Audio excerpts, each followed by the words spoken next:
All right, this is the regular meeting of the White Bear Lake Conservation District. It appears we have a quorum. I'd like to call the meeting to order. Second. We have a motion and second. All those in favor? Aye. Approved. Approval of agenda minutes from last month. Are there any changes that need to be made? This agenda before the approval of the minutes. Thank you. Yep. I'd like to approve today's agenda. If there are any changes? Yes, under lake quality, this McComas report. Yes. Steve McComas was unable to make it this evening. He apologizes for that. He will be here in November. Very good. Anything else on today's agenda? All right. So I move to approve the agenda. Second. All those in favor? Aye. Motion carries. Approval for prior board meeting minutes. So moved. Second. Any discussion? All those in favor? Aye. So moved. Public comments. We have nobody here from the public, so I don't think we have to go into that. New business. We have no new business. Unfinished business, nothing there. Report, action of events. So the executive committee did not meet last month. We are trying to get together with the commercial bay operators, hopefully before November's meeting. Next, Lake Level Resolution Committee. Barton, anything?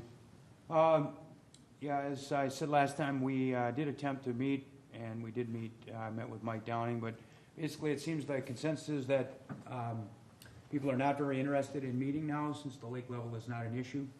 And I would say my primary interest would be that we would get the applicable parts of the lake level resolution case and that have those in the public domain so that the public could look at them. I know I mentioned that before, but I think it is those various discussions, reports, analyses are the most pertinent thing that we have about the possible issues at the lake level in the future.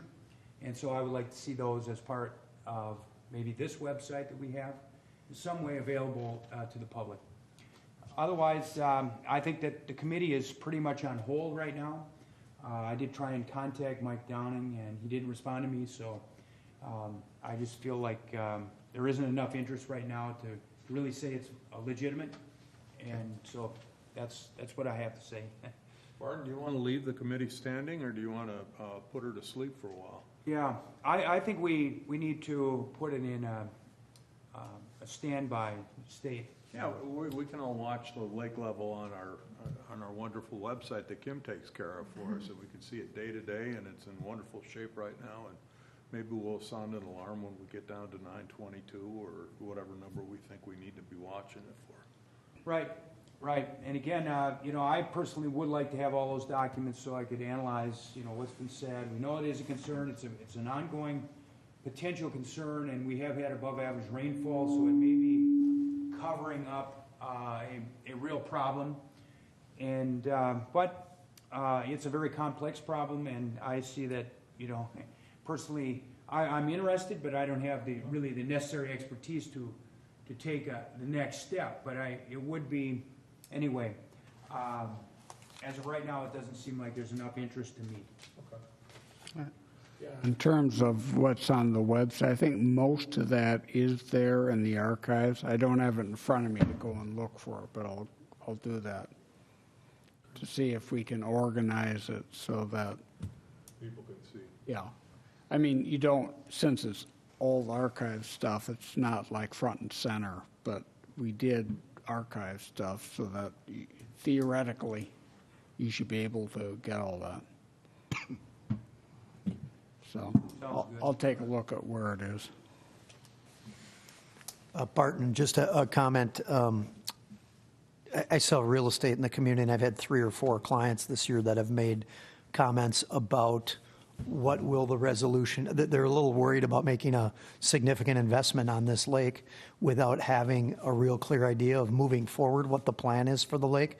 And I assume that's what your committee is working on? I mean, that's the, Well, I think they initially analyzed what are the possible solutions to a low lake level. And those have never been implemented. And the implementation are huge endeavors which really, a sort of encompassing all of the workings of the government in the local area and the state area to bring this to pass. So it doesn't seem like it's potentially viable, but it would take a lot more motivation. And the DNR has basically said that this was not caused by man-made water withdrawals, that it was a natural fluctuation. So they're not on board at all, and I think that, I don't know enough about it. Brian knows the most about this issue, and all I can say is that people have been writing in various ways that, we cannot continue to use water like we are, and that we're, with any kind of an expanding population, we will find out that the groundwater is not unlimited. But there certainly is no consensus that they're agreeing that the lake level is down because we were using too much water. At least the DNR is not saying. So, I mean, you probably have to get, and obviously the Senate and the legislature had people that really were not for having any kind of social constraints on water use mandated by the courts. And so they told us that they were not going to implement for at least a year any of the implications of the judge's decision. So there's not much motivation, and people don't want to be controlled that way, as it seems. But I guess, yeah, we'll have to wait for it to go down, before anything can happen. I guess my point is just we should probably remain proactive in trying to figure out those resolutions, only because it's easy to be bullish when there's 8 new inches of water in the lake. And if you wait another 5-7 years to have these, something could change again, and all of a sudden Ramsey County Beach is closed for 9 years. So I just think it's probably important. I assume this committee works with the resolution committee, to get this resolution together. And I would think it would be a good idea for us to keep that ball in the air. The problem is that it's a complex, you might have to get in with the Met Council, and apparently they were working with them. But now in order for them to, the solutions aren't very desirable, because they want to keep, people would want to keep White Bear Lake pure, so they don't want to put water from other sources into White Bear Lake. And they don't want to, this compelling everyone to use river water, I think, would be the best solution if it was necessary, but it's not as desirable. And so no one's going to do anything without major force. That's the way I see it. Any more comments? Okay. Lake Quality Committee. Lake quality, lake level today is 924.11.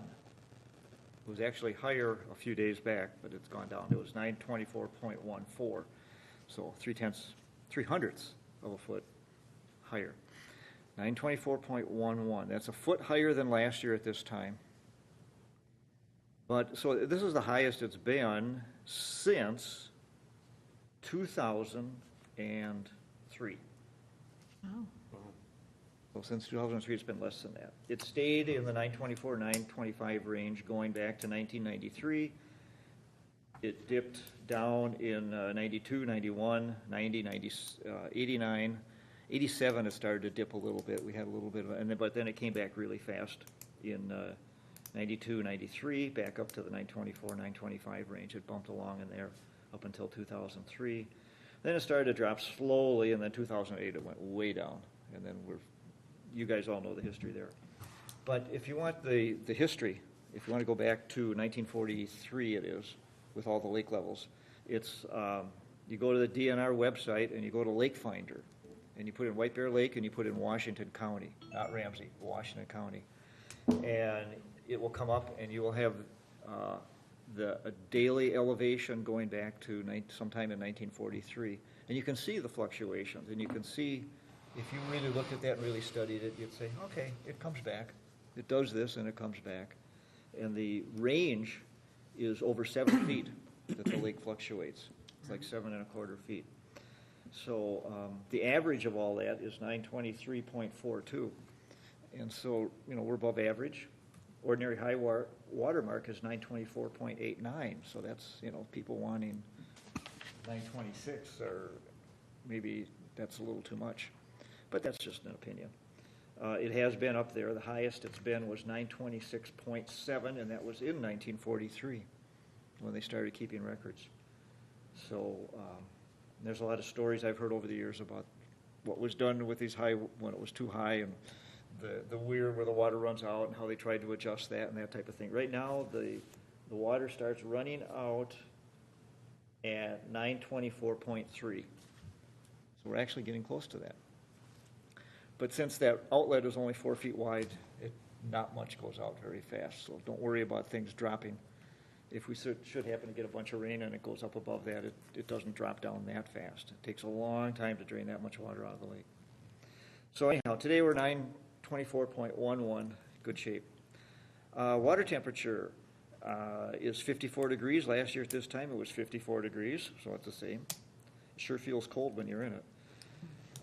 Then Steve McComas apologized not being able to make it. Then we have our I referred to them as phragmites, the reed growing, and that's the incorrect pronunciation is phragmite. And I was corrected by Alan, and then talking with the DNR afterwards, phragmite is definitely what it's called. You didn't The believe me? non-native phragmite. You didn't take my word for it?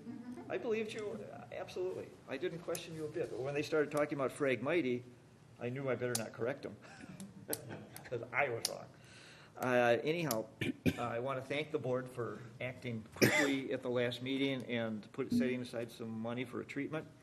I was ready to go that week, talked to the applicator. By the time the DNR got out to delineate it, it was a week and a half from our meeting. And by that time, the applicator felt that he could treat it, but he wouldn't be able to come back and see if the treatment was effective. So it was basically too late. So there was nothing done, but in talking with the DNR, I actually ran into them on the lake when they were doing the survey, that some of the bigger patches they found were 25 square feet, which is nothing. I mean, they were not concerned about it. It's going to be very manageable. Go around in the spring again and re-identify the plants. There's just little blotches of them here, there, and everywhere. Not everywhere, but here and there, 14 spots. And we can treat them. They're very treatable. And they're not a very high stand. They're not above what a normal phragmite is right now, but they can tell, an expert can tell the difference. I don't know, we're kind of neophytes on it, but the green stem versus a brown stem with a red flower and all this kind of stuff. But they'll find them, they'll identify them. The applicator certainly knows what they are. The best time to treat it, according to the University of Minnesota and the DNR and all the other websites that talk about it, is late August, September. So we'll be doing it in August. So we've got all summer to verify where all these places are. And we will treat them. And there's a very, very good chance that we could get rid of them in 1 year. Certainly, if we've treated them for 2 years, we'll get rid of them totally. Scott? Yeah, I wonder, if it's not going to be till next August, I wonder if we can actually get anything out of Ramsey County, a grant? That was if you follow the emails, you were copied on them. They were asked to participate, and when I said that we would take on the project because nobody else was going to do it, that I said that we would greatly appreciate help from Ramsey County. Yes, I saw that, but then the email stopped. Well, I left it, yeah. Okay, I just wonder if we could actually, Where they were sitting. Well, yeah, can we actually apply for something is what I'm wondering. When we go for the permit in January, according to that's when the DNR wants us to apply for the permit is in January. Ben, we'll turn up the burners on that. Yeah, I just don't want to be too late for their budget cycle, you Yeah, know? that's true, that's true. Maybe I should send something out now. Yeah, and I don't know what it's gonna cost. It doesn't sound like a whole lot. No, it doesn't. And we don't have a big problem, and it's not that many, it's not that much, so. It's just for all the fuss, I think they owe us. I think so too. Any questions on anything? I'm done. Very good, thank you. Lake Utilization Committee, we had one thing on the agenda. We also had the owner of Tallies come in, just for your information. He wants to reconfigure and put his fueling dock up closer to shore so they don't have to run 100 feet of hose out to where they currently are running it. So he would reconfigure it so there'd be 3 slips, not to be used for parking boats, but literally to pull your boat in and have them park it. He would have a pump, not on the current pump, he needs to change. And so the best way to do it, he felt, is he's actually going to put a barge, it's a fuel barge with sump pumps and everything on it, and the pump will actually be sitting on that tied up to shore or to the dock. But the tank, where's the tank? Tank stays. Okay. So we're just gonna have a lot less exposure to pipe then. Right. Sounds good. Yep. So yeah, basically there'll be a pontoon, he calls it a fueling barge, but it's basically, he said it's like a pontoon that's contained with sumps in it in case there is a spill. And then basically it sounds like just a fuel pump on it. And then that will be attached to where the boats are pulling in to dock, so, and 2 hoses, so. Yeah. Does that require a okay from us, or did you already give them? We haven't given him anything. I think he was just running it by us. Yeah, he seemed to he needed more numbers or something. Yes. So, I Just- mean, do we currently permit what his current configuration of that? we don't do any of, but if, I would imagine that as it is now, if MPCA says it's okay and the DNR say it's okay, then it is up to us to decide whether we would like to have it done that way or not. Sounds like he's trying to upgrade the delivery system. That's exactly what he's trying to do. So with that being said, we had one thing on the agenda, Paddle Tap. He's not here right now, but my counterpart from Matamidi knows all about it, so he's going to explain. I did, you sent the information on Paddle Tap around, and I did go online to look at it. I think they've been operating on Lake Minnetonka for a number of years. And what it is a small pontoon boat, basically, that's powered by people sitting at this bar paddling, you know, like bicycle pedals. And it's like the little beer bikes you see running around in Minneapolis right now. It looks like a lot of fun. He's been successful. The only question I had of him was liability. He said he carries a nice big policy, and I don't think we have any other issues with it. It's going to be docked at Brian McGoldrick's place. So he's got a slip over there, and that's where he's going to run the business from. Huh. Now, we had talked about this like last year, and they never got around to it. They never put it on. They never I think it put might it have been on. on 3 years ago. Yeah, he Yeah. wants to do it this year. I mean, it looks like, because you used to have to paddle through about 4 feet of mud to get out to the open water, you know, So from, we can do it now. now it's going to work. Okay. So. Okay, anyway, I was just kind of wondering what happened to it, but Yeah, it's come back to life. I think it looks like a lot of fun. I know my kids would get involved. What kind of noise ordinance are we going to have on that? We mentioned it to him. We asked, do you have a stereo? And he said, yeah, but it's nothing that, I mean, most boats have louder stereos than that. He's like, He'd probably have a portable boombox to bring on board. And yeah, I think it's just, I think he stipulated to Jimmy Buffett and the Beach Boys, so I think everybody. we told him that's been a problem with some of those party boats before. And he said they've been on Minnetonka for 4 years with no accidents, incidents, or complaints. So also there is a motor on it. He goes, they really only paddle for about 20 minutes. You go downwind too far. And So I asked him, he goes, no, we go all the way around the lake. And I'm like, you're drinking beer and paddling all the way around the lake? But, so anyways, at the LUC, are there any other questions? I'm sorry. Yes. Did he provide an insurance binder? No, so I'm going to move to approve this, given that he has to turn his in insurance before it's all okay. And then also any copies of the leases that he has with Brian McGoldrick as well, so we know exactly where the boat's going to be. And he has to, it's a BYOB, but there's some kind of process they have to do with the city to make it available to drink on the boat. So he has to take care of that with the city. We don't have any kind of Yeah. thing He's about got that. quite a few things actually to do before he's Right, up to code. before May. Yeah. I think he's up to code. I think he just. Yeah, he just needs to get his, We would he needs to get his feel paperwork comfortable turned getting a in. Look at his Yeah. insurance. Insurance, yeah. That's mainly what we're worried about, is our liability on us. So we're going to approve it with about 4 Conditionally, conditions. yeah. Conditionally, that he brings in the lease, the insurance, and anything, I'll check with the city to see if he has to do anything with the city, but we'll make sure Counselor, he's do you know compliant. anything that he might, other issues he might face from the city? Chair and board, I would have guessed that he's going to have to do a license because he has a business actually operating in the city. Terrestrially, he's going to have beer on there. Did he mention anything about food to soak up some of this, or is this the exercise going to take care of it? It's only a 90-minute tour, so we're not talking about an all-day deal. He did not mention food. I didn't think to ask him. But it's bring your own beer. But it's bring your own, he's not selling alcohol. Okay, so it's not a keg that people are all No. drinking off of? They All have right. to bring their own.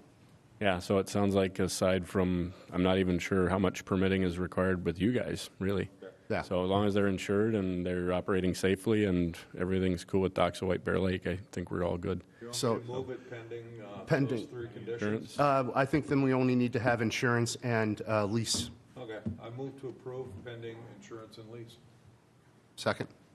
I'd like to make sure that the city doesn't have any objection to it too, since it's going to be in the White Bear area. Well, if the city has an objection, they can object. And they're gone. Yeah. I mean, we don't really get involved with, like I said, terrestrial type, what they need to do to be licensed to work out of the city of White Bear Lake. Yeah, I understand they aren't going to be selling any beer, but No. are they going to be selling anything else? T-shirts, beer nuts? No. Because, No. I mean, we do have a ordinance for that, too. Yeah, it didn't, he said we're not selling anything. He said Okay. everybody brings their own stuff. Everything. So they're renting the boat. Basically, they're renting the boat. And they bring their own nuts. Yep. So, We have with a motion and a second, all those in favor? Aye. Opposed? Me? Okay. Next. Lake Education Committee.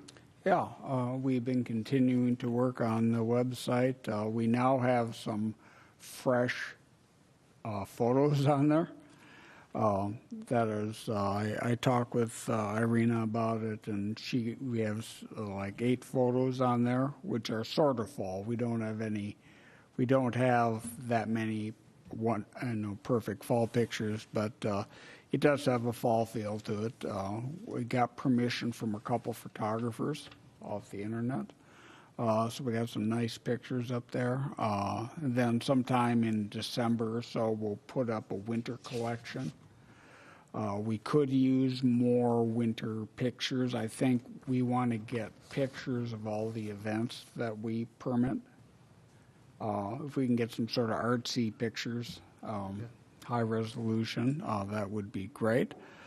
The only other thing is we are eventually going to upgrade the display of the ordinances on there.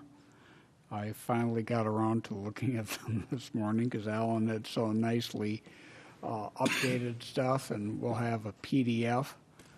And I raised a few issues about what I saw. We have 18 ordinances. That is, our highest ordinance number is 18, but there's only 11 active ordinances because we've replaced them. There's one that I guess I don't really like how it was done, but it's all historical, so I'm not sure what we want to do with it. what is it, ordinance 7 isn't, if you read it, it's not accurate because it was amended by ordinance 13. Okay. And the only thing that 13's there for is amending 7. But if you just read 7, it's wrong. You have to also read 13.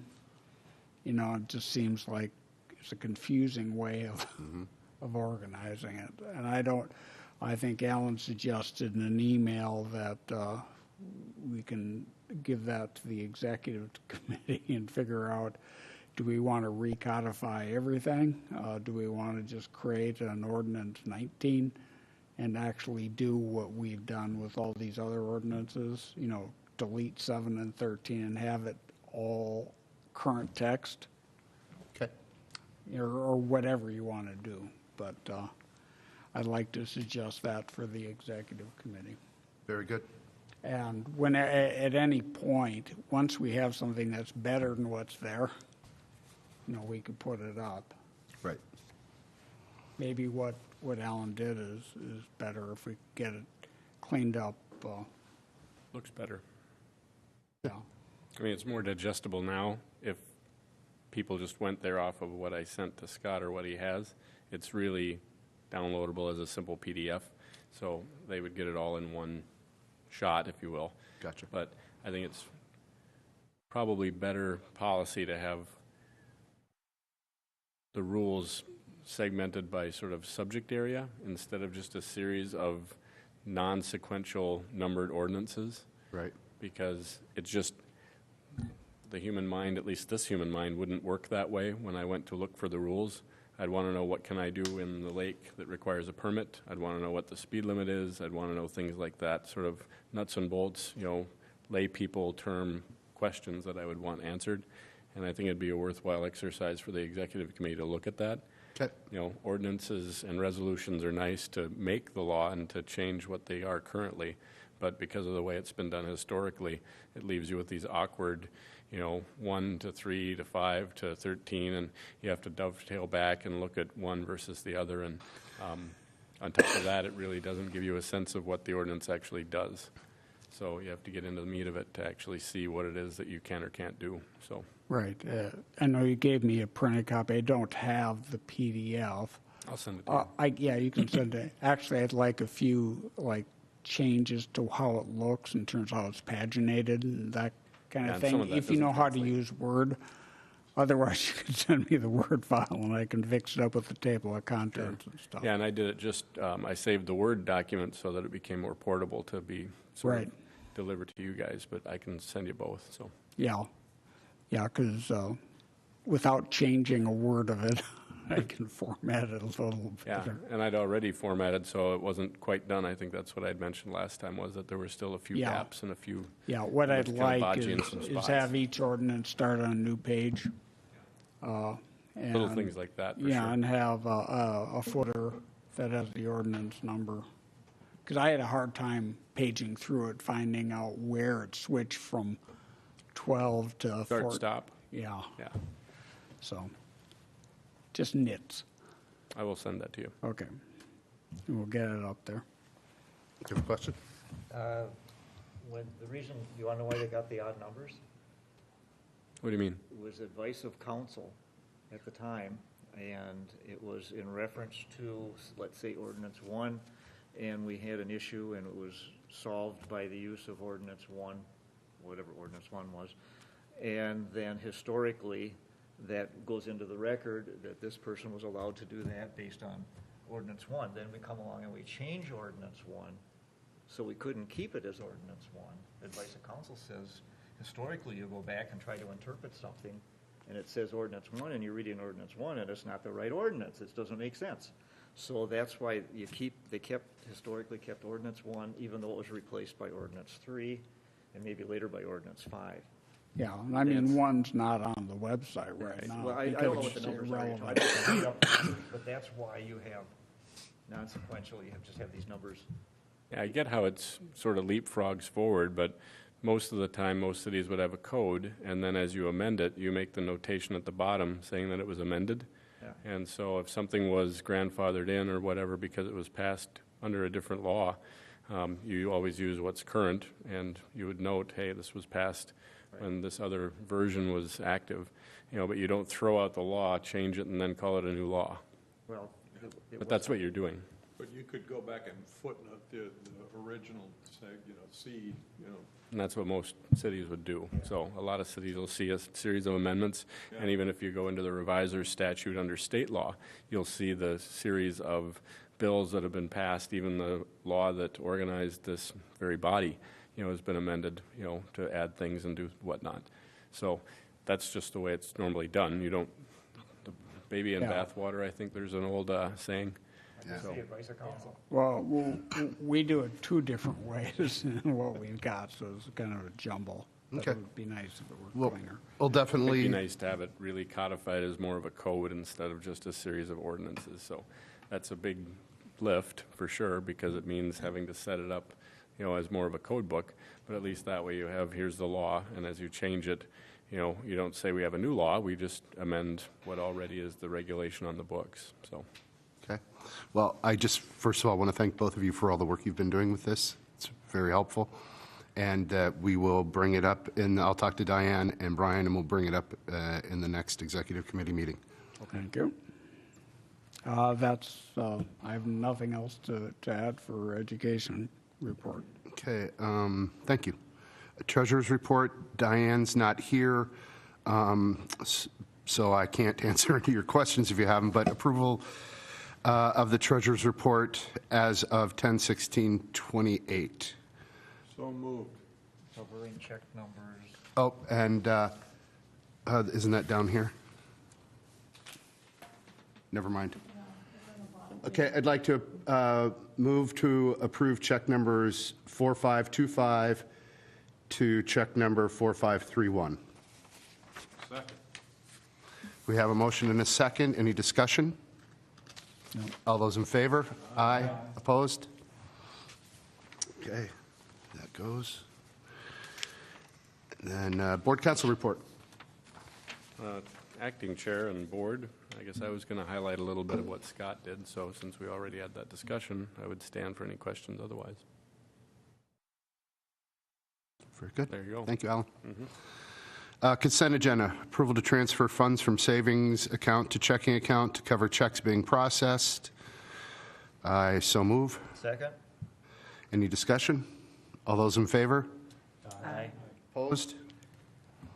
The next thing on here, so we have to keep our website domain, and Diane's left some options that we have to pay it.